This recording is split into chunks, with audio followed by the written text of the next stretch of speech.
नाम श्रीमती अग्निकांत बाई। আজি মই राष्ट्रीय महाकाश दिवसर विषये किछु कथा कबले लैसु।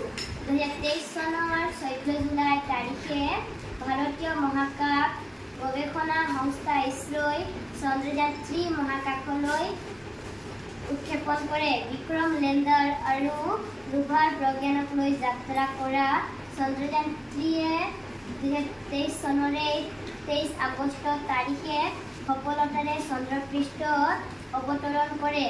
এই দিনটো স্মৰণীয় কৰি ৰাখিবলৈ ভাৰত চৰকাৰে 23 আগষ্ট দিনটো ৰাষ্ট্ৰীয় মহাকাশ দিৱস হিচাপে ঘোষণা কৰিছে। যদিও চন্দ্ৰত ইয়াৰ আগতে কেইবাখনো দেশে মহাকাশযান অৱতৰণ কৰাইছে, কিন্তু চন্দ্ৰৰ দক্ষিণ মেৰুত অৱতৰণ কৰোৱা প্ৰথম দেশ হিচাপে ভাৰতে স্বীকৃতি লাভ কৰিছে।